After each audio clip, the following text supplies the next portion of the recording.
Hey, what's up guys? It's Gaming Revolution and welcome back to another Black Ops gameplay slash commentary. In this game I'm using the Galil suppressor with my signature red camo, and the perks I'm using today are Scavenger, Sleight of Hand Pro, and Hacker.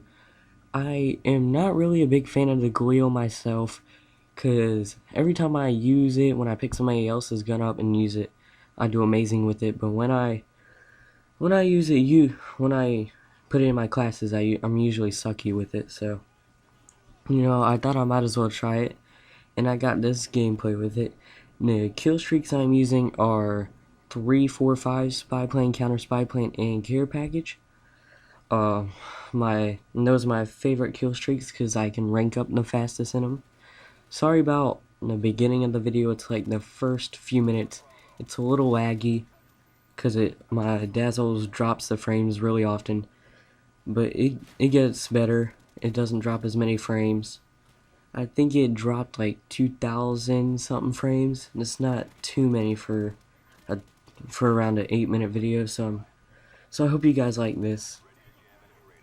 But today I'm going to be talking about my trip to the Holocaust Museum.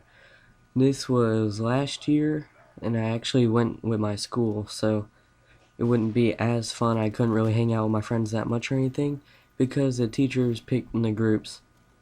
But yeah, the Holocaust Museum is basically a memorial for Jewish people and shows what happened during, the Holocaust and all that. And I thought it was really cool. And when we first walked in, it had the Jewish thing on the floor, and at the entrance they had bricks from the actual railroad that carried Jewish people to the camps, concentration camps. Gosh, this is history I learned last year. I'm trying to remember as much as I can. Excuse me, alright.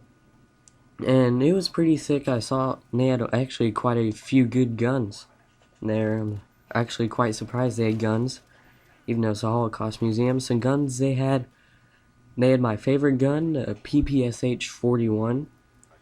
And they had the MP40, and they had a mini Uzi with a shoulder stock, wooden shoulder stock. I've never seen one of those before. It looked pretty cool, and they also had some like Ariscos and all those older rifles that I don't really know a lot about. Maybe some Springfields, possibly. They had a Purple Heart. But yeah, and that place was pretty good. We had a tour guide, and they had like exhibits of, let's see, whole tunnels they crawled through to escape, and those were pretty cool. They were dark. It would have been better, but they kept screaming. People just kept screaming randomly because they like to cause trouble like that. So it wasn't as great as I would have wanted it to be. And I found out they actually camped out in those tunnels, so that must be rough. Just to camp in those tunnels with like potatoes, potatoes, and yeah, that must suck a lot.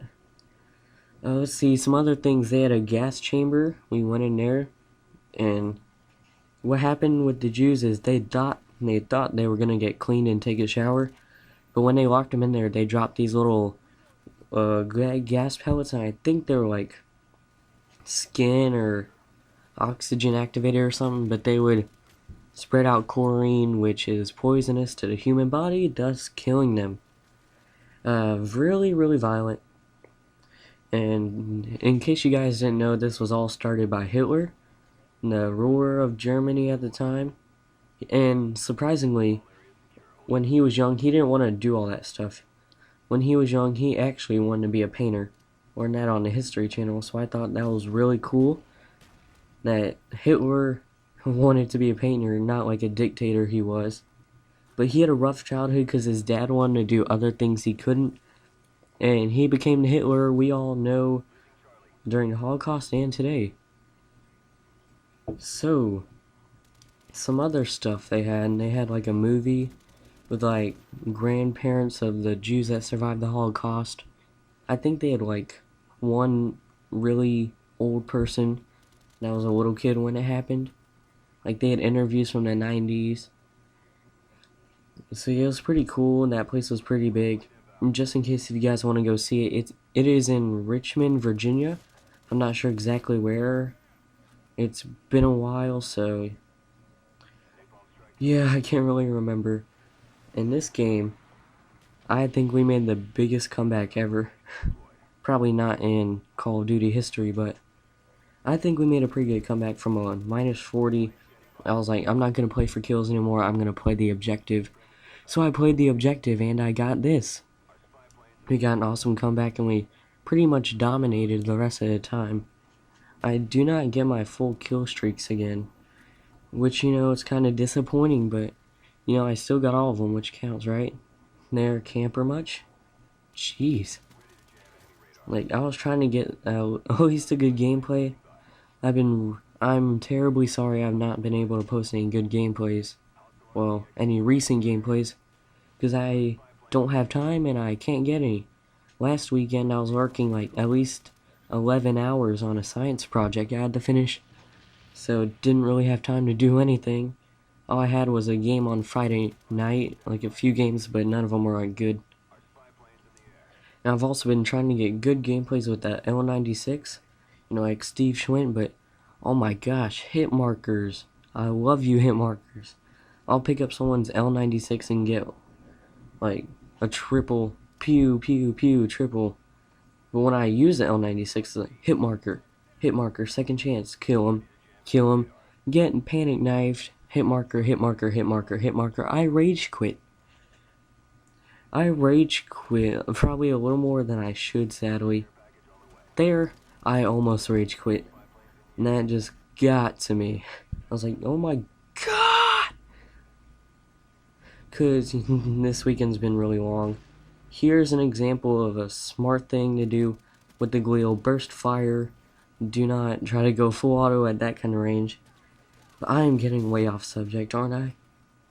But yeah, the Holocaust Museum, great place to go. You learn a lot about history and about the Holocaust, and if you don't take a tour, you can actually see the guns they had. I know they had 2 MP40s, which was amazing. Here, hit markers, I love you. I wish there was stopping power on Black Ops. I know a lot of you say no to that, but I wish there was stopping power. It would help me a lot. I would switch it in for sleight of hand any day. But yeah, I really recommend you guys go to the Holocaust Museum because it's amazing. And this is pretty much all I have to talk about. So if you guys like the video, please leave a like. And I'm sorry about the quality at the beginning. I cannot really do anything about that. And also, stay tuned. I'm going to post a video my first time ever playing Deriz. Ever. I saved it for myself. Ever since World at War, I didn't look at the maps. Because I knew they would come out for Black Ops. I know they just would not leave it hanging. So yeah, I'm about to post that soon. See what round I get to. I'm not telling you. I'll just say it's not too great since I didn't really know the strategy. So yeah, if you guys like this video, please leave a like. And if you guys like my channel, please subscribe. It'd be greatly appreciated. I have 17 subscribers right now. My goal by November 30th. By November 30th is 25. Now, I don't really care if I get this goal. I just think it would be pretty freaking cool. So yeah, guys, thank you so much for watching. It means a lot to me if you stay to the end of this video. And please comment if you liked it, and later, guys.